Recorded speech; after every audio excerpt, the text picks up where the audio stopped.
మగవాళ్ళు అందరూ బలవంతులేమీ కాదు, మగవాళ్ళు అందరూ ఆరోగ్యవంతులేమీ కాదు. పైగా అతను అధిక బరువుతో ఉన్నాడు. వైరల్ అయిన ఈ వీడియోని చూసి అతని కుటుంబస్తులు, పరిచయస్తుల దగ్గర ఎంత అవమానం అతనికి. ఇలాంటి ఆడవాళ్ళు సమాజానికి చాలా ప్రమాదకరం. ఈవిడ నివసిస్తున్న ప్రాంతం ఎక్కడో నాకు తెలియదు, కానీ దగ్గరలో ఉన్న పోలీస్ స్టేషన్కి ఈవిని తీసుకువెళ్ళి కౌన్సిలింగ్ ఇప్పించాలి, మందలించాలి. She deserve it. ప్రభుత్వం ఆడవాళ్ళని మగవాళ్ళని కేటగరైజ్ చేయడం వల్ల, ఇలా వర్గీకరించడం వల్ల ఈ రభసాంతం జరుగుతుంది. మగవాళ్ళు టికెట్లు తీసుకున్నా సరే నించొని ప్రయాణించాల్సి వస్తుంది. So I'm requesting to the government of Andhra Pradesh, మగవాళ్ళకి కూడా ప్రత్యేకమైన బస్సులు ఏర్పాటు చేయండి.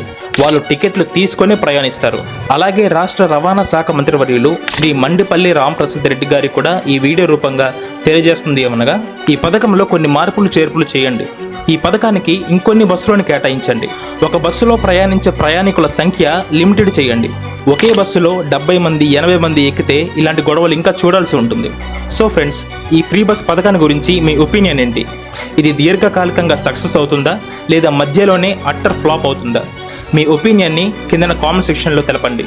ఈ వీడియో వల్ల మేము కొన్ని తెలుసుకున్నాం అనిపిస్తే వీడియోని లైక్ చేయండి, మీ ఫ్రెండ్స్ అండ్ ఫ్యామిలీస్కి షేర్ చేయండి.